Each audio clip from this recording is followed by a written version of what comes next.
السلام علیکم ورحمۃ اللہ وبرکاتہ۔ الحمد للہ وکفا وسلام علی حبیبہ المصطفیٰ، اما بعد فاعوذ باللہ من الشیطان الرجیم، بسم اللہ الرحمن الرحیم۔ ان اللہ وملائکتہ یصلون علی النبی یا ایہا الذین آمنوا صلوا علیہ وسلموا تسلیما۔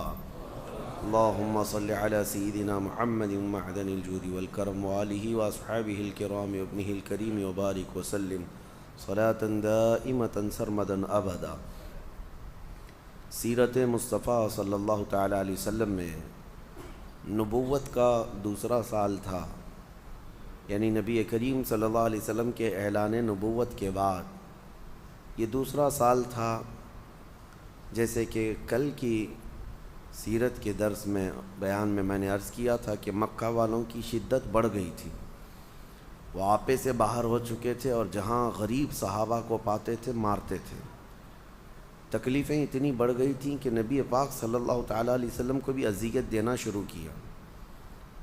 جیسے کہ حضرت ابوبکر صدیق کو مارا، خود حضور پاک صلی اللہ علیہ وسلم پر بھی انہوں نے زیادتیاں کیں۔ لیکن یہ تھا کہ کسی بھی صورت میں حضور کی تبلیغ رکتی نہیں تھی،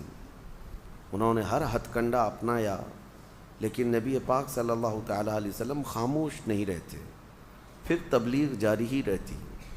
چاہے وہ کسی کے گھر کے اندر ہو یا کسی قبیلے کے اندر ہو، یا کوئی قافلہ آ جائے تو اس کے اندر حضور کی دعوت دین جاری تھی۔ پھر مکہ کے تمام جہلا جتنے تھے، سرداران قریش بھی تھے، سبوں نے حرم میں بیٹھ کر کے ایک مشورہ کیا کہ آخر کیا بات ہے کہ ہمارے اتنے مارنے کے بعد، تکلیف دینے کے بعد ان کی تبلیغ رکتی کیوں نہیں ہے، یہ روکتے کیوں نہیں اپنے آپ کو، ڈر کے مارے اپنے آپ کو سرنڈر کرنا چاہیے یا بیک لے لینا چاہیے۔ سبوں کے دماغ میں یہ بات چل رہی تھی، شاید محمد صلی اللہ علیہ وسلم مکہ کی سرداری چاہتے ہیں، یا ان کو کوئی یہاں پر حکومت قائم کرنی ہے، بادشاہ بننے کی خواہش ہوگی، ایسا کچھ مسئلہ ہوگا۔ تو سبوں نے طے کر کے ان میں سے ایک جو شخص تھا عتبہ بن ربیعہ، اس کو اپنا وکیل بنایا اور کہا کسی طرح محمد کے قریب ہو جاؤ اور ان کے دل میں موجود بات معلوم کر لو کہ آخر وہ کیوں اس قدر اس نئے دین کے لیے کمر بستہ ہیں۔ عتبہ بن ربیعہ آیا، حضور پاک صلی اللہ تعالیٰ علیہ وسلم کو تنہائی میں لے کر کے گیا اور بڑی میٹھی چپڑی باتیں کرنے لگا کہ محمد، دل کھول کر کے ایک بار میرے پاس بیان کر دو کہ تم مکہ کی سرداری چاہتے ہو، سارے قبیلوں میں تم حاکم بن جاؤ، یا کوئی اپنی ایک نئی سلطنت قائم کرنے کا ارادہ ہے، یا پھر کسی بہت بڑے خاندان میں تمہیں شادی کرنے کا ارادہ ہے؟ ایک بار کھل کر کے میرے سامنے کہہ دو، خدا کی قسم میں پورے مکہ کو تمہارے زیر فرمان بنا دوں گا، سارے لوگوں کو تمہارا تابع کر دوں گا، بس تم یہ نئے دین والا جو مسئلہ ہے اس کو روک دو، اس چیز کو ختم کر دو، سب مل کر کے رہیں گے اور تمہاری جو خواہش ہے وہ پوری کی جائے گی۔ عرب کے سب سے بڑے خاندان کی لڑکی چاہیے، وہ آپ کو لا کر دے دی جائے گی۔ نبی پاک صلی اللہ تعالیٰ علیہ وسلم نے عتبہ بن ربیعہ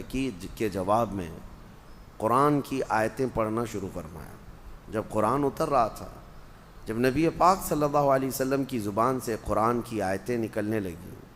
میاں آج کوئی قاری قرآن پڑھتا ہے تو جاہل سے جاہل آدمی بھی مدہوش ہوتا ہے تلاوت سننے کے لیے۔ ایک تو وہ عرب تھے جن کو عربی آتی تھی، اور پلس اس پر قرآن ان کی زبان سے جن پر خود قرآن اترا ہو۔ نبی پاک صلی اللہ تعالیٰ علیہ وسلم جب بیان کرتے قرآن کی آیتیں، دل کھینچ لیتا ہے۔ اور جب عتبہ بن ربیعہ جو ان کا وکیل بن کر کے آیا تھا، وہ کٹر دشمن بھی تھا، حضور نے جب آیتیں تلاوت شروع کی تو اس کے دل پر ایسی ہیبت طاری ہو گئی، بہت زیادہ اس کا دل خوف سے لرزنے لگا اور اس کے جسم کے اندر کپ کپی طاری ہوئی۔ اس نے مجبوراً کہا کہ محمد اپنا یہ کلام روک دو، ورنہ یہ ساری چیزیں میں کنٹرول سے باہر ہو رہا ہوں، میں بے قابو ہو رہا ہوں یہ کلام کی جاذبیت سن کر کے۔ وہ آیا تھا منانے کے لیے اور پھر اس کے بعد واپس لوٹا، اور جتنے وہاں پر بڑے بڑے روسا تھے سب کو جمع کر کے کہا واللہ محمد کے پاس نہ کوئی شعر ہے، نہ کوئی جادو ہے، نہ کوئی کہانی ہے، ان کی زبان سے جو الفاظ نکلتے ہیں اس میں غضب کی تاثیر ہے۔ تو سارے لوگ کھڑے ہو گئے اور کہا عتبہ تجھ پر بھی تو جادو نہیں چل گیا؟ تجھے ہم نے کس کام کے لیے بھیجا تھا اور تو وہاں سے متاثر ہو کر کے آیا؟ عتبہ نے کہا میری بات سننا ہے تو سن لو، میرا مشورہ یہ ہے کہ محمد صلی اللہ علیہ وسلم کو اپنے حال پر چھوڑ دو۔ اگر ان کا یہ کلام اور ان کی یہ دعوت پورے عرب میں بھاری ہو گئی تو حصہ تو ہمارا ہی ہوگا، قریش کی ہی عزت بڑھے گی، قریش کی عزت بڑھے گی، ہمارے خاندان کے ہیں محمد صلی اللہ علیہ وسلم۔ اور اگر وہ پورے عرب کو قابو نہ کر سکے تو عرب خود ہی انہیں مار ڈالیں گے۔ تم کیوں یہ روز روز کے جھگڑے اور یہ روز روز کی موب لنچنگ، کسی کو پکڑنا مارنا، یہ سب کیوں کرتے ہو؟ چھوڑ دو ان کو اپنے حال پر۔ لیکن مکہ والے اس کا مشورہ نہیں تسلیم کیے۔ سبوں نے کہا کہ ہمیں یہ منظور نہیں، ہم اپنی طاقت کے بل بوتے ہر ایک کو روکیں گے۔ پھر اس کے بعد ان کی یہ اذیت کا سلسلہ شروع ہوا۔ نبی پاک صلی اللہ تعالیٰ علیہ وسلم کے تبلیغ جب نہیں رکتی تھی، اب دوسری میٹنگ ہوئی۔ یہ فرسٹ میٹنگ تھی، دوسری میٹنگ ہوئی جو شرفائے قریش تھے، یعنی جو شریف لوگ مانے جاتے تھے اس وقت کے بڑے بڑے سردار اور رئیس، وہ سب آئے حرم میں بیٹھے اور انہوں نے مشورہ کیا، کہا کہ دیکھو ہمارے شہر میں ایک بہت سخت گہما گہمی چل رہی ہے، ایک کام کرتے ہیں، ہمارے اور محمد کے بیچ میں اگر ابھی کوئی باقی ہے تو وہ ابو طالب ہے، اور ابو طالب کی بڑی عزت تھی کیونکہ وہ حضرت عبد المطلب کے بیٹے ہیں جو خانہ کعبہ کے متولی تھے۔ تو ابو طالب کے ہاں بہت بڑا ادب کا معاملہ ہوا کرتا کیونکہ خانہ کعبہ کی چابی کے معاملات اور بھی دیگر معاملات ان کے خاندان میں ہوا کرتے۔ تو سبوں نے یہ مشورہ کیا کہ ہمارے اور محمد کے بیچ میں ابو طالب ہے، جا کر ابو طالب سے اس مسئلے میں بات کرتے ہیں، اگر وہ ہم بیچ میں سے ہٹ گئے تو ہم نپٹ لیں گے۔ تو بڑے بڑے جتنے لوگ تھے وہ سب آئے اور آ کر کے ابو طالب کے پاس، جبکہ ان کا بڑھاپا چل رہا تھا، جناب ابو طالب کے پاس آ کر کہنے لگے ہم صرف آپ کی عزت کا خیال کرتے ہیں، آپ کے بڑھاپے کا احترام کرتے ہیں، اور آپ محمد صلی اللہ علیہ وسلم کی کفالت ابھی تک کر رہے ہیں، آپ ان کی حمایت میں ہیں، اور آپ دیکھ نہیں رہے ہیں کہ معاملات کتنے گرم ہوتے جا رہے ہیں، روزانہ کوئی نہ کوئی ہمارے گھروں سے جاتا ہے اور اسلام قبول کرتا ہے، اور ہمارے گھروں میں ایک عجیب سی کشمکش ہے۔ تو جناب ابو طالب کو انہوں نے دھمکی آمیز جملوں میں بھی کہا کہ اب ہماری تلواریں آپ کے اور آپ کے بھتیجے کے خلاف اٹھنے کو تیار ہیں۔ یہ پہلی مرتبہ تھا ان کی زندگی میں ایسا معاملہ آیا۔ تو جناب ابو طالب ان کے جانے کے بعد نبی پاک صلی اللہ علیہ وسلم کو بلاتے ہیں اور کہتے ہیں اے میرے عزیز از جان، حضور سے وہ بڑی محبت کرتے، بہت پیار کرتے، کہا کہ میرے جان سے زیادہ عزیز بھتیجے،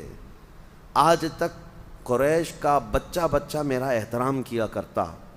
آج بڑے بڑے لوگ آئے اور انہوں نے ایسے جملے کہے جن کو میں نے کبھی زندگی میں نہ سنا تھا نہ سوچا تھا، اب میں نے بھانپ لیا ہے کہ وہ ہمارے خلاف تلوار بھی اٹھانے والے ہیں، وہ ہمارے آگے کسی بھی حد تک جا سکتے ہیں، اس لیے میرا مشورہ یہ ہے کہ تم یہ دین کے کام کو، تمہارا جو نیا دین ہے، اس کو چند دنوں کے لیے سٹاپ کر دو، موقوف کر دو، روک دو۔ نبی پاک صلی اللہ تعالیٰ علیہ وسلم نے جناب ابو طالب کو اس حال میں دیکھا کہ آخری جو میرا حمایتی تھا میرے خاندان سے، اس کے پاؤں بھی اکھڑنے لگ گئے اب۔ تو حضور اکرم صلی اللہ علیہ وسلم نے ان سے کہا اگر میری جان بھی چلی جائے تب بھی میں اس دین کے کام کو کبھی نہیں روک سکتا، یا تو میں اس دین کی دعوت پر نچھاور ہو جاؤں گا، میں قربان ہو جاؤں گا، یا اس دین کو پوری دنیا میں پہنچا کر رہوں گا۔ جب اتنا مضبوط ارادہ دیکھا جناب ابو طالب تو دوسرے دن پھر آئے رؤسائے قریش، ایک دن پہلے جو بات کر کے گئے۔ اب یہ مزے کی بات ہے، سب آئے اور کہا کہ ہم نے آپ کو کل تک کی بات کی تھی اور ٹائم دیا تھا، کیا سوچا آپ نے؟ محمد اور آپ ہمارے درمیان صرف آپ ہیں، آپ ان کو ہمارے حوالے کر دیں، ہم نپٹ لیں گے۔ جناب ابو طالب کا بڑھاپا تھا، بڑھاپے کی عمر تھی، بال سفید ہو چکے تھے، اس وقت وہ کھڑے ہوئے اور سارے ان کے خاندان کے بڑے بڑے لوگ تھے، بوڑھے لوگ آئے ہوئے تھے، شرفا تھے اس وقت مکہ کے، سب کے سامنے انہوں نے کہا سنو کان کھول کر، تم سب کے سب مل کر میرے ایک ہاتھ میں سورج لا کر رکھ دو، دوسرے ہاتھ میں چاند لا کر رکھ دو، تب بھی میں محمد تمہارے حوالے نہیں کروں گا، میں آخری سانس تک محمد کی حمایت میں رہوں گا، کھڑا رہوں گا۔ اور پھر واپس آئے، اپنے بھتیجے سے کہا میرے عزیز جان، جیسے تمہیں مرضی ہے، جیسے تمہاری چاہ ہے، تم اپنے دین کے کام میں لگے رہو، تمہارا بوڑھا چاچا آخری سانس تک کھڑا رہے گا۔ یہ جناب ابو طالب کی حمایت ہے۔ اعلیٰ حضرت فاضل بریلوی رضی اللہ تعالیٰ عنہ نے لکھا ہے کہ اگر جناب ابو طالب کا ایمان ثابت ہوتا تو نبی پاک صلی اللہ علیہ وسلم کے صحابہ کیا،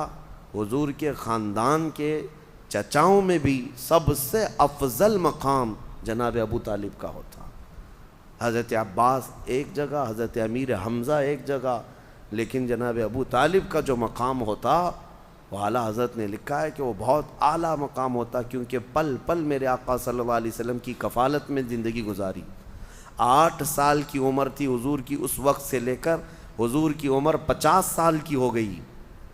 تب تک جناب ابو طالب حضور صلی اللہ علیہ وسلم کی رفاقت میں رہے۔ بہرحال یہ نبوت کا دوسرا اور تیسرا سال تھا،